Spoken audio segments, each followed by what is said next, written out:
तो पिछले एपिसोड में तीनों डीमन गॉड ने एक्सर्सिज्म पास पर अटैक करने का प्लान बना लिया था, जिसके बाद अगले सीन में हम देखते हैं कि हाओ चेन सायर के साथ में होता है और वे दोनों भी यहाँ के मरे हुए सोल्जर के याद में लैंप को उड़ा रहे थे। तभी इसी वक्त हाओ चेन लाइट एलिमेंटल स्पिरिट को बाहर निकालता है और उससे कहता है कि अब मेरे प्रॉमिस को पूरा करने का टाइम आ गया है, क्योंकि असल में जब सभी लोग इसे पाने की कोशिश कर रहे थे तब वहाँ पर हाओ चेन ने उससे प्रॉमिस किया था कि अगर वो उसे चूज करेगी तो फिर बाद में वो उसे पूरी तरह से फ्री कर देगा। और इसी के साथ उसने यह भी कहा था कि मैं अपना प्रॉमिस कभी नहीं तोड़ता। इसीलिए हाओ चेन लाइट एलिमेंटल स्पिरिट से कहता है कि अब तुम पूरी तरह से फ्री हो। जिसके बाद हम देखते हैं कि इसके बारे में सुनकर लाइट एलिमेंटल स्पिरिट भी हैरान हो जाती है और इसी के साथ साथ वो इस बात से बहुत ज्यादा खुश भी हो गई थी। इसीलिए वो फ्लाई करते हुए इसके पास में आ जाती है और इसे आजाद करने के लिए हाओ चेन को थैंक यू भी कहती है। तब इस पर हाओ चेन उससे कहता है कि अब तुम यहाँ से जा सकती हो, लेकिन तुम ध्यान रखना कि तुम फिर से किसी दूसरे के पकड़ में न आ जाओ। जिसके बाद हम देखते हैं कि इस बात से लाइट एलिमेंटल स्पिरिट और भी ज्यादा खुश हो गई थी और फिर वो फ्लाई करते हुए यहाँ से दूर चली जाती है। तभी हाओ चेन सायर से कहता है कि यहाँ पर आसमान में बहुत सारे लाइट हैं जो कि दिखने में बहुत ही ब्यूटीफुल लग रहा है। तब इस पर सायर उससे कहती है कि मैं भी इसे फील कर पा रही हूँ। और इसके बाद हम देखते हैं कि वे दोनों इसी तरह से इस सीन को एंजॉय कर रहे होते हैं, पर तभी इसी वक्त इनके पास में वो छोटा सा लड़का आ जाता है और फिर सायर से कहता है कि मिस क्या आप इस लैम्प को जलाने में मेरी मदद कर सकती हैं, क्योंकि मेरी बड़ी सिस्टर ने कहा था कि बच्चों को इसे टच नहीं करना चाहिए। लेकिन अब इस बात से सायर यहाँ पर पूरी तरह से हैरान हो गई थी और वो इस बच्चे के तरफ देखती रह जाती है। लेकिन अब इसी के साथ हम देखते हैं कि उसे अपने फादर की भी याद आने लगी थी, क्योंकि इसने भी एक बार अपने फादर से यही बात कहा था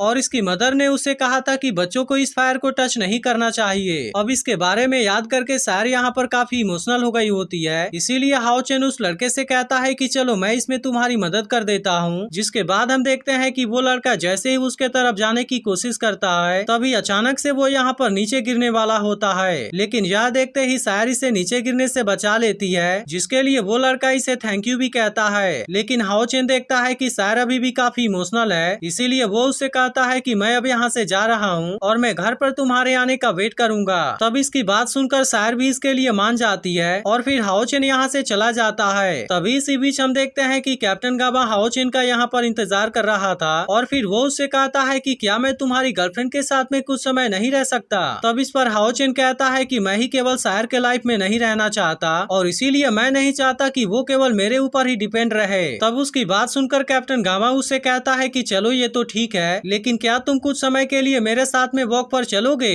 तब इसकी ऐसी बात सुनकर हाओ चेन भी इसके लिए हाँ कर देता है और अब वे दोनों एक साथ में वॉक के लिए यहाँ से निकल जाते हैं। इसके बाद हम देखते हैं कि कैप्टन गाबा हाओ चेन को यहाँ के लैंप के बारे में बताने लगा था और कहने लगता है कि असल में ये लैंप हमारे कॉमरेड के सेक्रीफाइस के बारे में बताते हैं, क्योंकि असल में वे सभी यहाँ पर पूरी दुनिया से आए थे जो कि अपने अपने लाइफ को बहुत ही मजे से जी रहे थे। लेकिन इसके बाद भी वे सब यहाँ पर आने के लिए एग्री हो गए और इसके लिए उनको हजारों माइल्स ट्रेवल करके यहाँ पर आना पड़ा और यहाँ पर आने के बाद वे सभी केवल एक ही रास्ते पर आगे बढ़ने लगे। जिसके बाद अगले सीन में हम देखते हैं कि वेंग युआन एक जगह पर अकेले में प्रैक्टिस कर रही थी और वो अपने ग्रैंडपा को याद करते हुए कहती है कि मैं जायंट स्पिरिट गॉड के ब्लड लाइन को कंटिन्यू जरूर करूंगी। इसके बाद कैप्टन गामा कहता है कि वैसे तो हमें काफी आगे जाना है, जिसके लिए हम सभी को एक के पीछे एक जरूर जाना चाहिए। और इसी तरह से हम देखते हैं कि वो इसके साथ में और भी बहुत सारी बातें करता है। वहीं दूसरी तरफ लिन सिन भी कोई फील्ड रिफाइन करने में बिजी होता है और आखिरकार काफी टाइम के बाद वो इसे बनाने में कामयाब हो गया था, जिस बात से वो यहाँ पर बहुत ज्यादा खुश हो जाता है और कहता है कि आखिरकार मैं ब्लड थर्स्ट पील को रिफाइन करने में कामयाब हो गया, जिसके अंदर 7th लेवल वाले डीमन का एसेंस है। वहीं दूसरी तरफ हम देखते हैं कि एक कैप्टन हानियू को भी लैंप उड़ाने के लिए कहता है, लेकिन हानियू ऐसा करने के लिए रेडी नहीं होता और कहता है कि मैं हेवन के सामने कई बार प्रेयर कर चुका हूँ, लेकिन इसके बाद भी मेरे पेरेंट्स मेरे पास में वापस नहीं आए, इसी वजह से मैं अब इन सारी चीजों में विश्वास नहीं करता।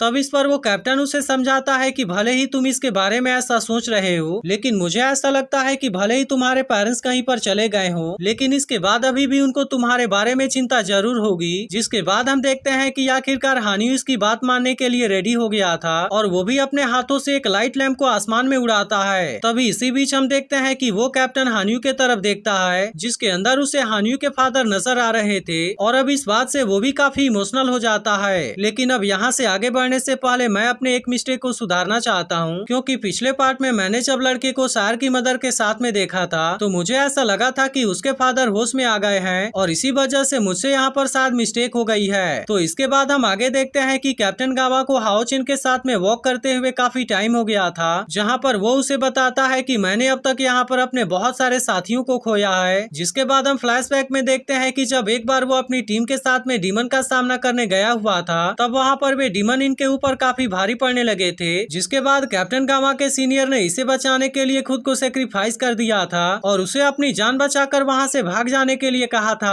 अब इन सारी चीजों के बारे में याद करके कैप्टन गावा भी काफी इमोशनल हो गया होता है और फिर वो हाओ चेन से कहता है कि यह रास्ता सच में काफी डिफिकल्ट है, इसीलिए मैं तुमसे कहना चाहता था कि अगर किसी दिन मैं भी यहाँ से छोड़कर चला जाऊँ तो फिर उसके बाद भी तुम इसे कंटिन्यू जरूर रखोगे। और इसके बाद वो थोड़ा सा इमोशनल होते हुए उससे पूछता है कि क्या तुम ऐसा करोगे। जिसके बाद हम देखते हैं कि इसके बारे में सुनकर हाओ चेन भी कुछ देर के लिए सहम गया था, लेकिन आखिरकार वो कैप्टन गावा की बात मानने के लिए रेडी हो जाता है और फिर इसके हाथों से लाइट को लेते हुए उससे कहता है कि इस वॉर को खत्म करने के लिए जरूर ही एक से ज्यादा रास्ते होंगे और इसीलिए मैं आपसे प्रॉमिस करता हूँ कि मैं इसे कंटिन्यू जरूर रखूंगा। जिसके बारे में सुनकर कैप्टन गावा खुश होते हुए उससे कहता है कि यही मेरा आखिरी रूल है और अब इतनी बात कहने के बाद वो यहाँ से चला जाता है। लेकिन वहीं दूसरी तरफ हम देखते हैं कि कैप्टन ली ने लाइट एलिमेंटल स्पीड को पकड़ लिया होता है, जिस बात से वो बहुत ज्यादा खुश भी हो गया था और कहने लगता है कि फाइनली इतनी शानदार ट्रेजर मेरे पास में वापस आ गई। लेकिन असल में लाइट एलिमेंटल स्पिरिट इसके हाथों से खुद को बचाने के लिए कुछ भी नहीं कर पाती। जिसके बाद कैप्टन ली कहने लगता है कि अगर यह ट्रेजर भी मेरे पास में आ गया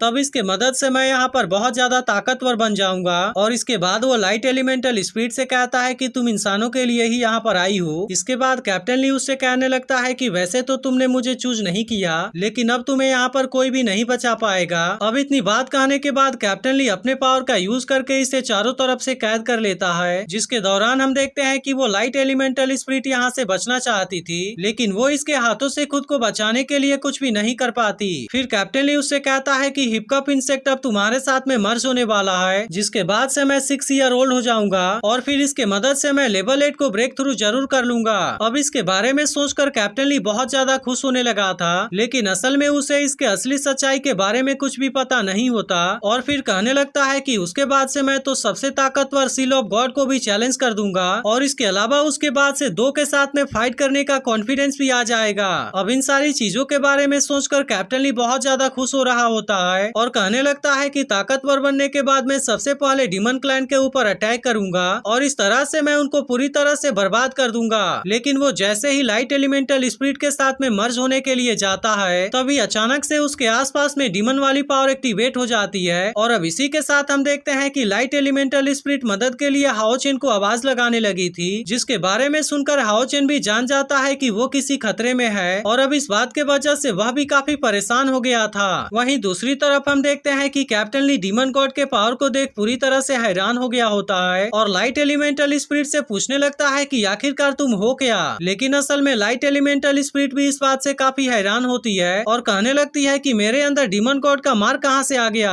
अब इधर कैप्टन ली भी डीमन गॉड के पावर में बहुत ही बुरे तरीके से फंस गया होता है और वो चाह कर भी इससे खुद को आजाद नहीं करवा पा रहा था। लेकिन अब इसी के साथ हम देखते हैं कि यहाँ पर बहुत सारे पोर्टल भी ओपन हो गए थे जो कि डायरेक्टली डीमन क्लैन से कनेक्टेड थे, इसीलिए अब इस बात से वे डीमन गॉड भी काफी खुश हो गए होते हैं और कहने लगते हैं कि अब इसके मदद से हम एक्सोर्सिज्म पास में जा सकते हैं, क्योंकि असल में वे सभी पिछले कई हजार सालों से वहाँ पर एंटर करने में कामयाब नहीं हो पाए थे। इसीलिए वो डिसाइड करते हैं कि इस बार वो इसे पूरी तरह से बर्बाद कर देंगे और इसी के साथ वे सब वहाँ से ऑस्टिन ग्रिफिन के बॉडी को लाने का भी सपना देखने लगे थे, जिसे मारने के बाद वे लोग एक्सोर्सिज्म पास के ऊपर लटका देंगे और फिर इस तरह से वे सब यहाँ पर डीमन एम्परर का वेलकम करेंगे। इसके बाद इसमें से एक डीमन गॉड सभी डीमन को रेडी हो जाने के लिए कहता है, जिसके बाद हम देखते हैं कि वे सभी भी इसके लिए काफी एक्साइटेड हो गए थे और फिर देखते ही देखते वे सब इस पोर्टल के अंदर जाने भी लगते हैं। वहीं दूसरी तरफ हम देखते हैं कि हाओ चेन को भी अब इसके बारे में पता चल गया था और फिर वो कहने लगता है कि इसके वजह से डीमन तो सीधे एक्सोर्सिज्म पास के अंदर आ जाएंगे, लेकिन उसे समझ में नहीं आता कि आखिरकार ये सब कैसे हो गया और इसके बाद एपिसोड यहीं पर एंड हो जाता है। तो अगर आप इसके अगले एपिसोड के लिए एक्साइटेड हो तो वीडियो को लाइक जरूर कर देना और कमेंट करके भी मुझे एक बार बता देना।